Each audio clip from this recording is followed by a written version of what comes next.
Okay, let's get started. Thanks again, Professor Zhang, for the kind introduction. And also thanks for having me. It's a great pleasure to have this opportunity to share my recent research with everyone. In today's presentation, I'm gonna talk about price volatility and contracting in global commodity procurement.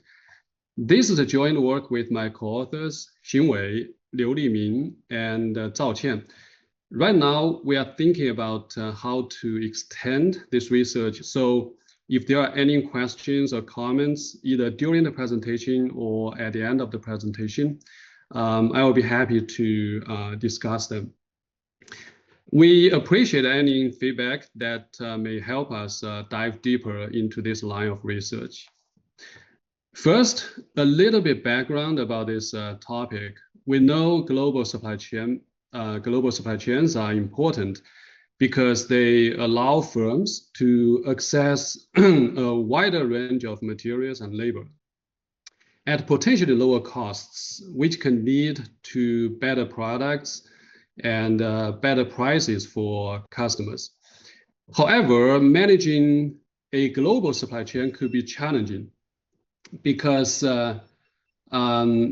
the complex structure and the risks involved in the supply chain. So basically, we can view a global supply chain as a complex system. So although supply chain management has been extensively studied in the past few decades, there are a lot of new issues in managing global supply chains caused by various factors, such as geopolitical tensions, the pandemic, and the recent trend of regionalization. Just now, my colleague Shi Liang talked about managing geopolitical risks in supply chains. So his talk has set a stage for my presentation. At the same time, these challenging issues provide new opportunities for us researchers as well. So in today's presentation, I will address one of the challenges in global supply chain management, specifically how to manage price volatility in global commodity procurement.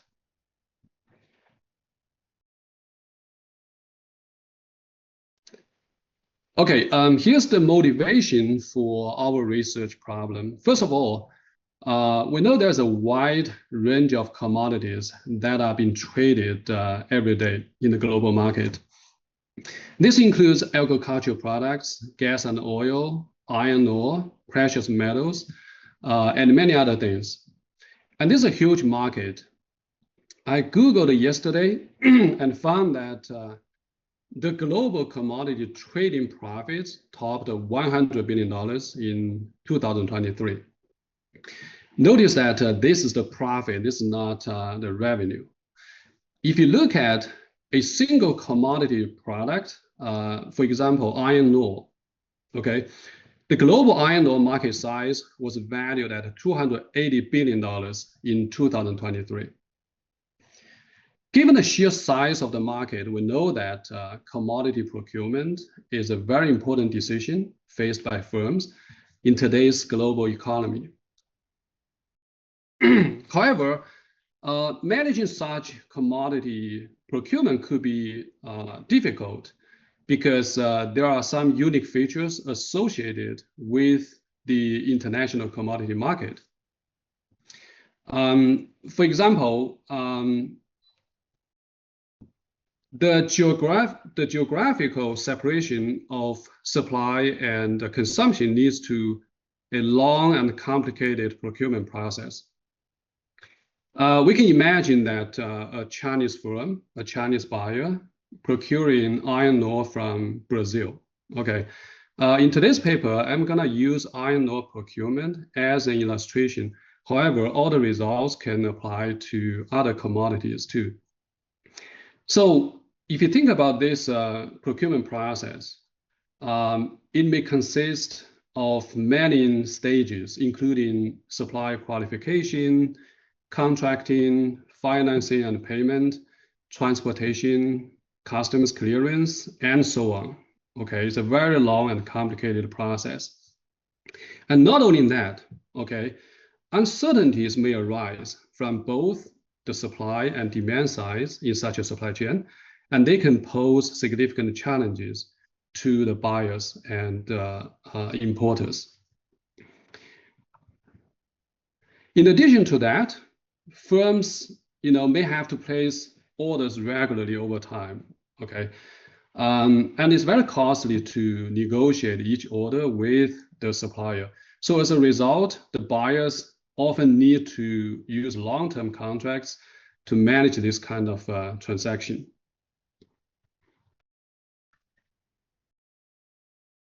Let me give you more information about the practice for iron ore procurement. Again, remember that the global iron ore market size was $280 billion, which is a huge market. And as far as I remember, about half of this number was imported by Chinese buyers. So here's the evolution of the contracts used for iron ore procurement. Just a brief history. Before 2009, global iron ore giants like Rio Tinto, Vale, so on and so forth, and those large Asian steel makers, they engaged in multilateral negotiations every year to determine an annual fixed price for the coming year. Okay, so this is the old practice. They just negotiate the annual price and then use the price for the coming year. However, for many reasons, okay, such a mechanism broke down in 2009. And after that, the quarterly contracts with a price pegged to the 3-month average of the Platts iron ore index have been widely used. And meanwhile, the global iron ore market also began to adopt a new contract format where the contract price was linked to the IODEX, and also the price will be determined at the delivery time rather than at the contracting time. So this is a new contract format. So basically, if you look at the history, there are two major developments during the past 15 years. One is the use of the IODEX for pricing, okay, rather than negotiation every year. Two is the adoption of the new contract format, okay? So in this new contract format, you determine the price at the delivery time rather than the contracting time. So I'm gonna elaborate more on this contract in the next slide. Okay, according to Vale, one of the largest suppliers of iron ore, they summarize the following prevalent practice in today's iron ore market. So a couple of things. One, procurement price is often pegged to an index, okay? So the most commonly used index is called IODEX. And two, there are two different types of contracts depending on the price timing. So one type is called fixed price contract, or FPC. So in this contract, the price is determined at the time of contracting. So when you sign a contract with the supplier, you fix the price, okay, for the next certain time period. The other type is called a contingent price contract, or CPC, okay? By contingent, you can imagine that the price is not determined at the contracting time. Instead, the price will be determined at the time of delivery. Okay, so when you sign the contract, the price is still open, the price is still uncertain. Okay, given the availability of these two contract formats, okay, so these are the two most commonly used contract formats, a natural question arises: which one is better, FPC or CPC, right? How should a firm choose between these two contract types? Remember that fixed price contract, the price is fixed when you sign the contract, but for CPC, the price is undetermined, okay, when you sign the contract. So which is better? That's the key question we are going to address in today's talk. So again, the main purpose of this research is to understand which contract should be used and when, right? Under what market conditions. So this is very important because we can imagine that a slightly more efficient contract can save a buyer billions of dollars, especially for those large Chinese buyers or steel makers. So before we dive into the detailed analysis, let's take a look at the pros and cons of the FPC contract at a high level. So it's very clear that FPC, or the fixed price contract, can lock in the buying price. So we can avoid the upside price risk, right? So if the index price goes up in the future, you don't care, right? Because you fix the price when you sign the contract. So you avoid this upside price risk. But you have to incur some other risks if you use FPC. The first one is the demand risk, okay? The time between placing an order and receiving the delivery is quite long, okay, for this kind of commodity procurement. So during which the market may change significantly. So this may impose a huge risk on the buyers. I gave you one example here. The largest Chinese soybean importer went bankrupt in 2014. That's about 10 years ago, because it procured 1 million tons of soybean on FPC, but then demand dropped 15% right before the delivery. The other potential risk firms may have to incur is the selling price risk. That is, the selling price could be much lower than the buying price. Okay, so here's another example. A lot of iron ore importers using this FPC contract went bankrupt in 2017 because the iron ore price dropped by 30% within 1 month.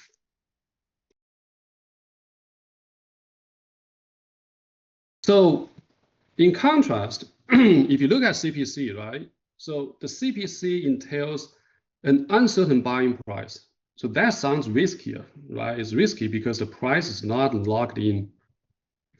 But at the same time, it allows the price, the future price, right, to be linked to future market conditions. That is, the buyer can update both the buying price and the future demand using early demand signals. So you can see that there are both pros and cons for the FPC contract and also the CPC contract. Okay, now we may summarize the buyer's problem as follows. So we study this topic from the perspective of the importers or the buyers, which contract they should use.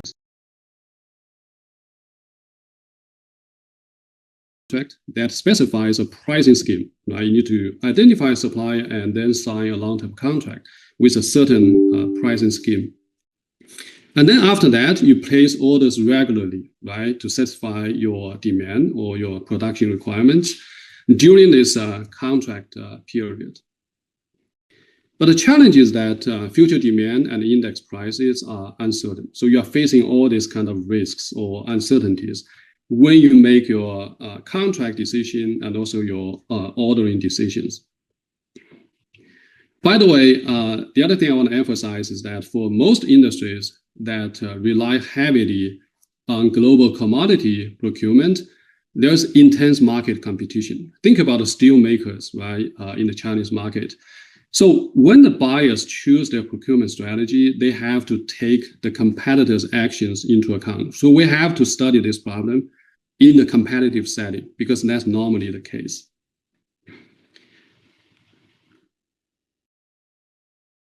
Given the above motivation, we try to answer the following questions using this research. The first one is, how should the buyers choose between FPC and CPC contracts under competition? Second, how does index price volatility, so this is a price risk or price uncertainty, impact the buyer's decisions? And then third, why is CPC becoming more popular despite it's seemingly high risk. So as we go through today's presentation, I'm going to show you the answers to these 3 questions. For the sake of time, I will very quickly go through the literature. So there are 2 groups of related studies. The first group studies the CPC contract in vertical supply chains. The focus of these papers is on how to share the risks between the supply chain members. The second group of papers study information acquisition and information sharing under competition. The key difference between our paper and the literature is that we consider the so-called 2-dimensional information updating. That is, in the CPC contract, the buyer can use early demand signals to update both the procurement price and demand information. So this 2-dimensional information updating has not been studied in the prior literature. And I'm going to talk more about this later.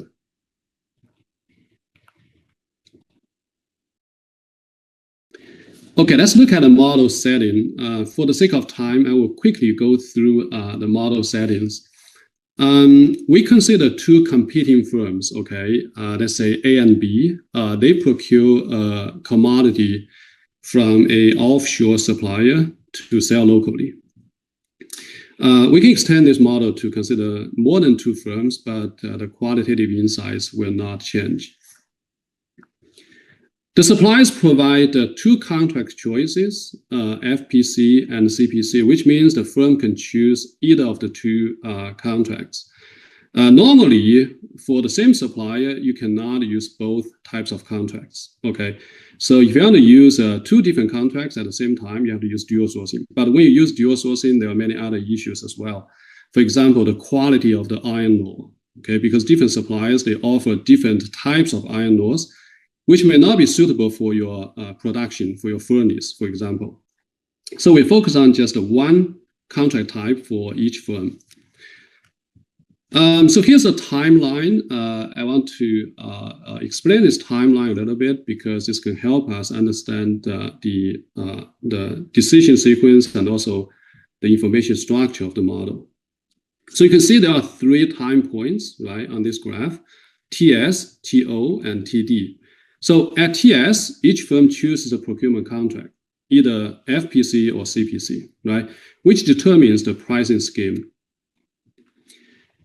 In the middle, at time TO, this is the ordering stage. So both firms, they are going to get some early demand signals. They are going to update their belief about future market, and then they are going to decide the procurement quantities.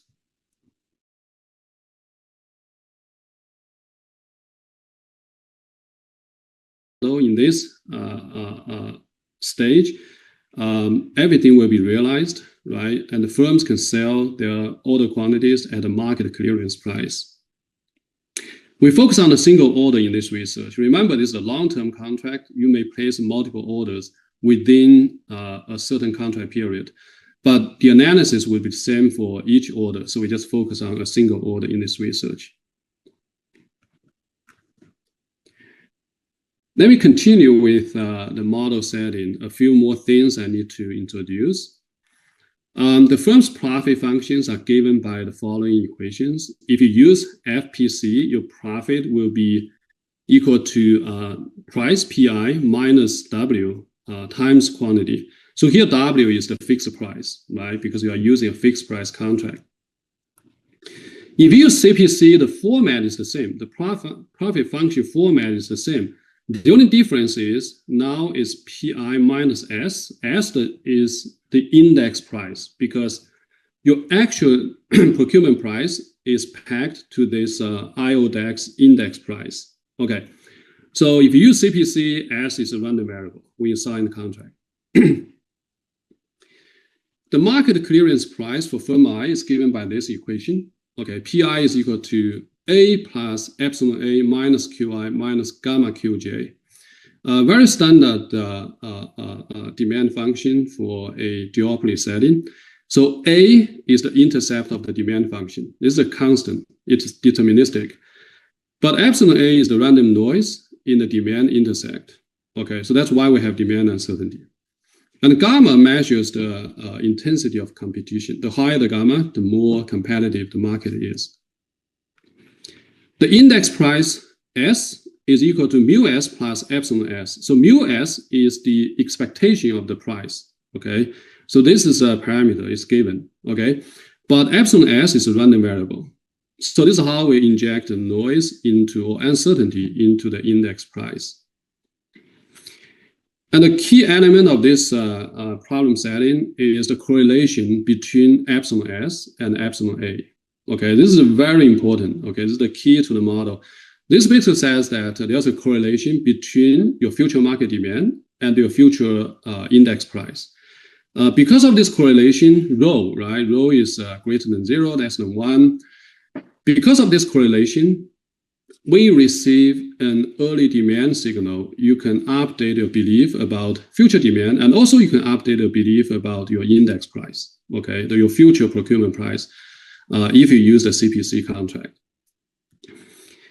Price volatility, we use this ratio between sigma S and sigma A. So they are the standard deviations for the index price and the market demand. Okay, we use this to measure price volatility. So the signal for firm I, remember that when they place the order quantity decision, when they make the order quantity decisions, they can receive an early demand signal, so they can update their belief about future market. So for firm I, Fi is equal to epsilon A plus epsilon I. Okay, remember epsilon A is the random noise in the demand. Okay, so you're going to see a signal, which is not perfect signal, but you can use this signal Fi to update the belief about your future market demand. Okay, so it's a very commonly used updating model in the literature. And finally, we assume there could be a forecast correlation between the two firms, right? The two firms, they are going to collect the data, right? Use certain data sets to update about future demand. It's very likely, because they are in the same market, right? It's very likely there are some overlaps in the data sets they use to forecast future demand. So the two demand signals the firms get could be correlated. So eta is the correlation between these two forecasts. Okay, I want to emphasize that this is a pretty standard way to model demand information update in the literature, right? If you are familiar with this literature, this is a pretty standard way to model that. But the key or the key twist in this in our model setting is this correlation between index price and your future market demand. Okay, and because of this, you can use early demand signal to update your procurement price, right? So this is the so-called two-dimensional information updating. So I'm going to talk more about this in the next few slides. And this is the major element that drives some of the main results in our model. So these are the notations used in the paper. For the sake of time, I'm going to skip this slide. In case we need to use them to explain certain things, I may come back to this again. Okay, I want to use another slide to show you the timing of the model again, especially how firms update their information in this model, because this is the key to understanding most of the results.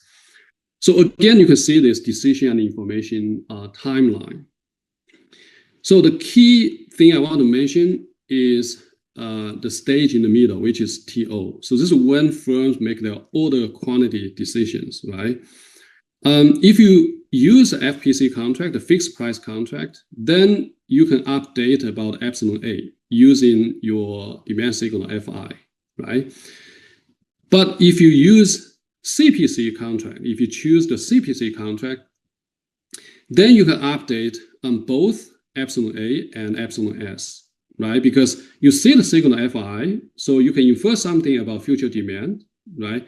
Because this future demand is correlated with your future procurement price, which is the index price, you can also update your belief about this index price. So this is the so-called two-dimensional information updating, right? You're updating both future demand and future procurement price if you use CPC.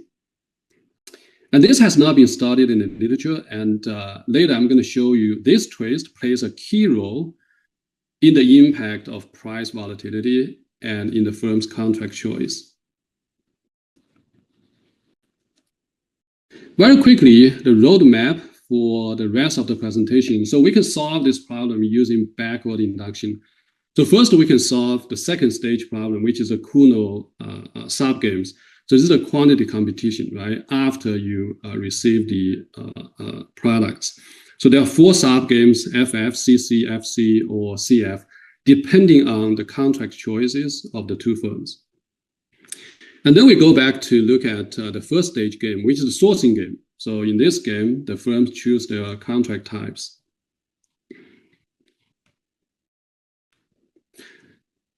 Now, let me show you the equilibrium results in the Kuno subgames. We're going to use the Bayes and Nash equilibrium concept to characterize the game outcome.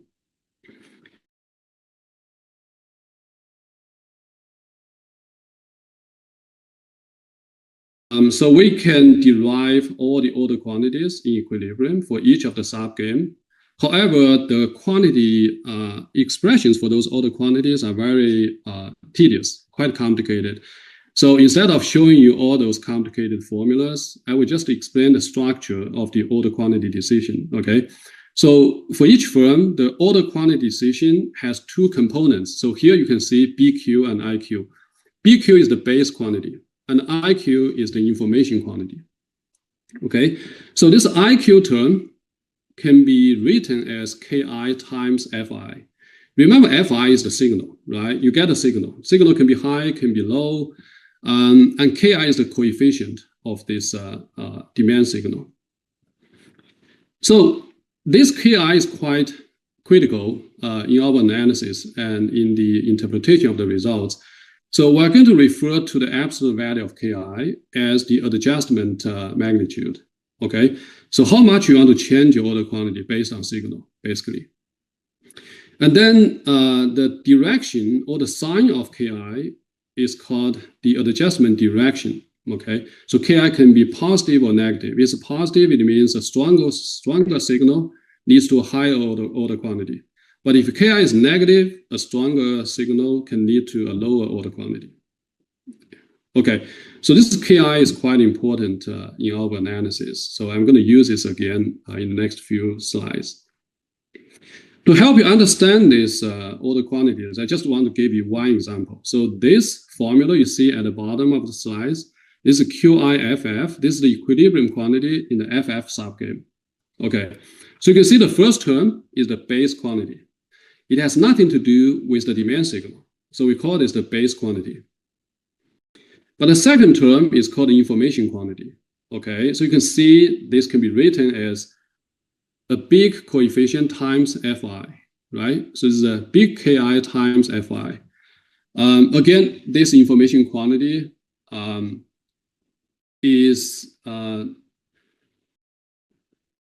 we measure how the order quantity will change in response to the demand signal.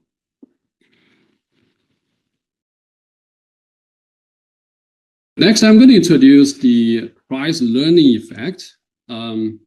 So what is price learning effect? So let's start with the FF subgame. If you look at the FF subgame, the Ki can be written as follows. Okay, it's given by this formula here. So remember, in the FF game, there's no price learning, right? Because the procurement price is fixed. But if you look at the CC subgame, in the CC subgame, the firms use CPC contracts. Both firms use CPC contracts. If you look at this Ki, remember Ki measures how the order quantity change in response to the demand signal, right? So here's the formula. So we can compare these 2 different KIs, right? KIFF and KICC. The difference is this 1 minus rho theta, right? So what is theta? What is rho? Theta is the price volatility, remember that? And rho is the demand price correlation. So that's something you can use to update your procurement price. So this 1 minus rho theta, that's the additional factor we observe when we use the CPC contract. This 1 minus rho theta in Ki is referred to as the price learning effect. Okay. If rho is equal to 0, then this term becomes 1. We go back to the FF subgame.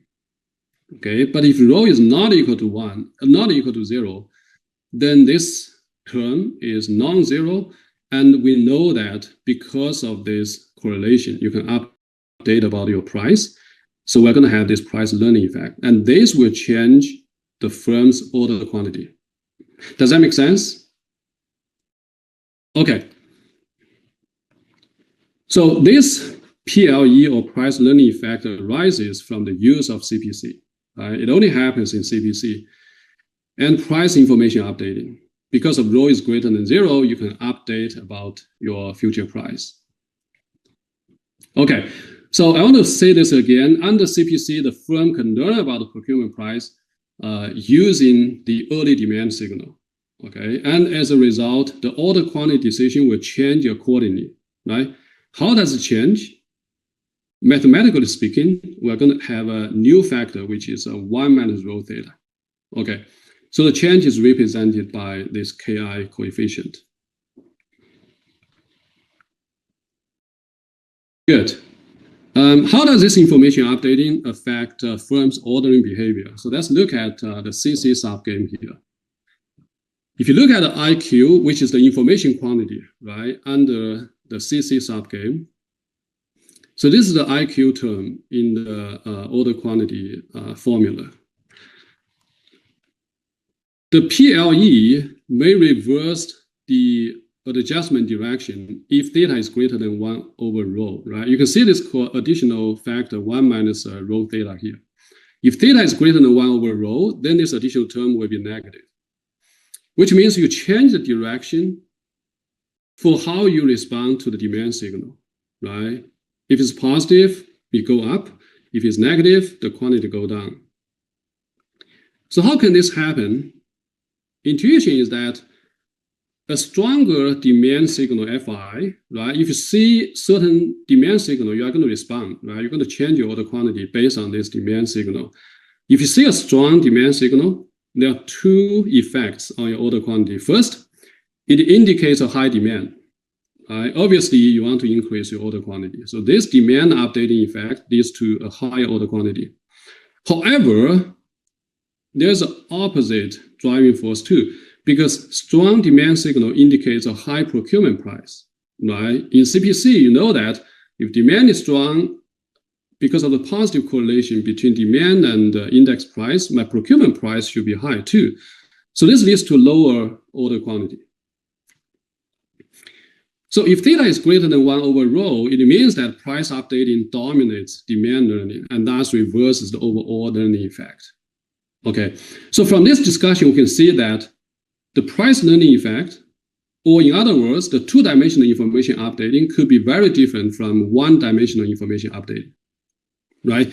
Because this price updating can override the demand updating.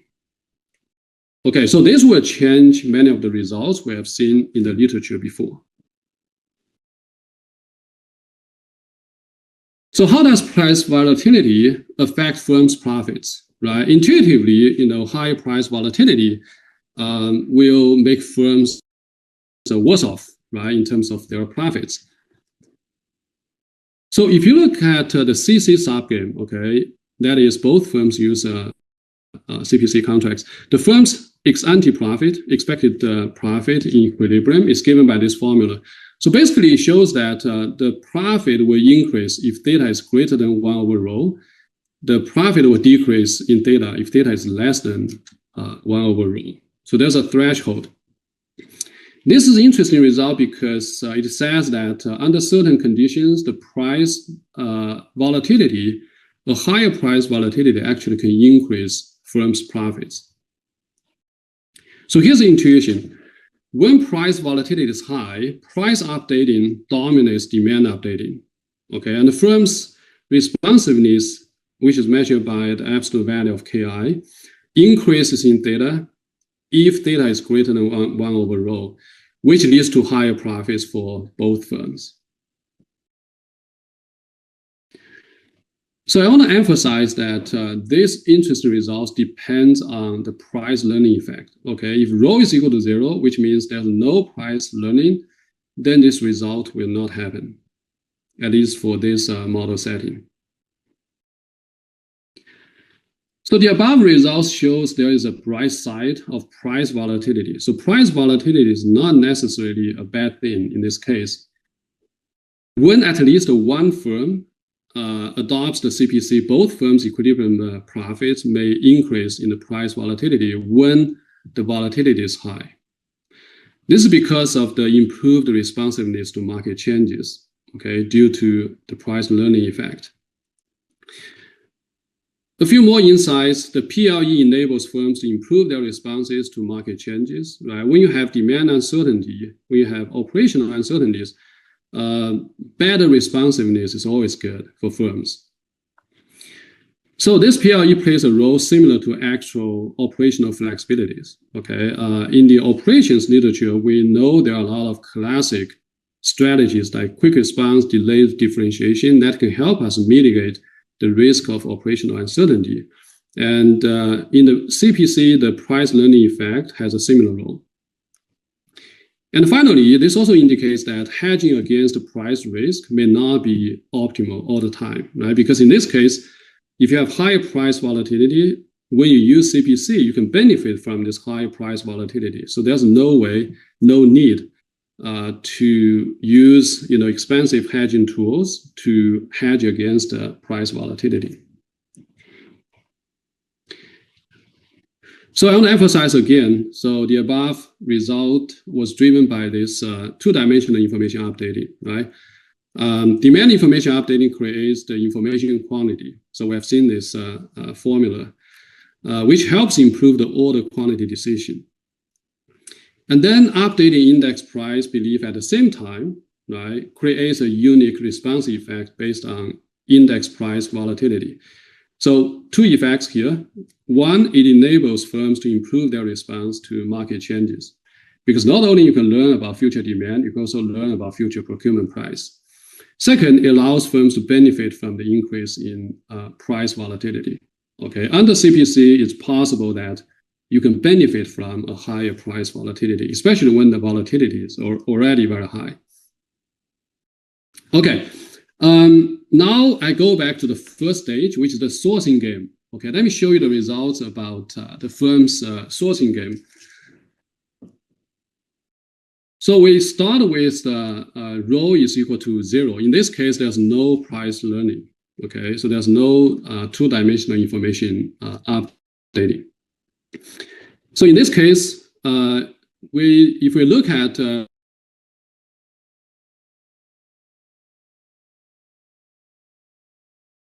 efficiency, so they have the same expected cost, okay, or expected procurement price. In this case, either FS or CC or FC could be an equilibrium.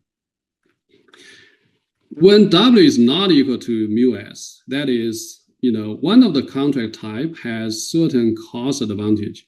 So if W is less than mu S, both firms will choose FF. If W is greater than mu S, both firms will choose CC.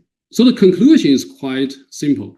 So if there's no price learning, okay, then firms pursue the procurement price advantage in the sourcing game. Okay, whichever contract gives you the lower expected procurement price, you choose that contract. Okay, this is when there's no price learning. What will happen if there is price learning? That is, rho is greater than 0. Okay, so for ease of exposition, I will look at W is equal to mu S. That is, both contracts have the same cost efficiency.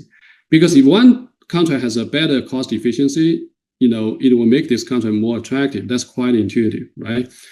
When the costs are the same for the two contract types, we find that if theta is small, less than 2 over rho, then equilibria could be either FF or FC.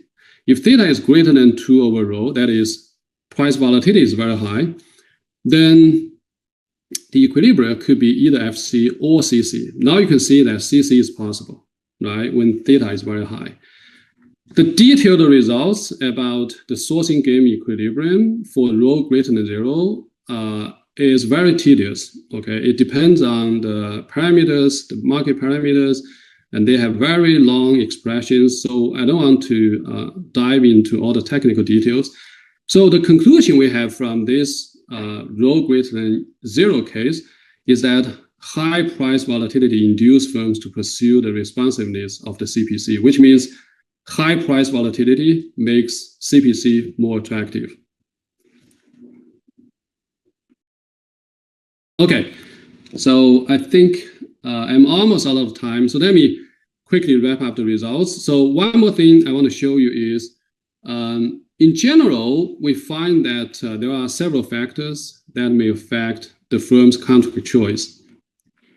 The first one is, the firm is more likely to choose CPC if the following happens, okay?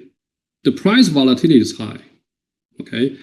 Or the price-demand correlation is strong, which means the price learning effect is stronger, right?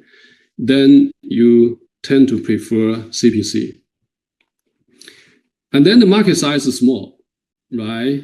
Why is that the case? Because if the market size is small, then understanding the demand becomes more important, right? Because the size is small, right? So be more responsive or have better understanding about market demand, about procurement price will be more important, right? So which can be offered by CPC. Or if there's an intense competition, okay? If there's an intense competition, we can actually show that, firms tend to use differentiated contracts. For the sake of time, I didn't touch upon these results in today's talk, but it's given in the paper. If the firm has superior forecast accuracy, again, you can better forecast demand, you can better forecast future price, then CPC will allow you to do those things. So better forecast capability will make CPC more attractive. Okay, the last slide. What are the major takeaways from this talk? We study a commodity procurement problem in which there are both demand and price uncertainties, okay?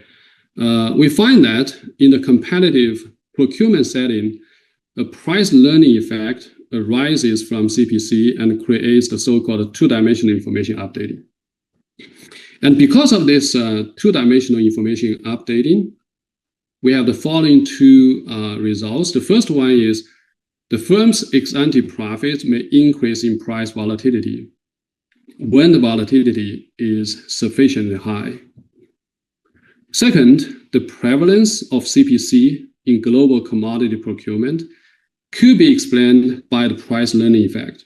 Again, this arises due to the two-dimensional information updating, which may improve firms' responsiveness to market changes. Okay, I think I'm out of time already. So with that, I will end my talk. Thank you all for being here today. I think we still have a little bit of time, so I will be happy to take questions if there are any.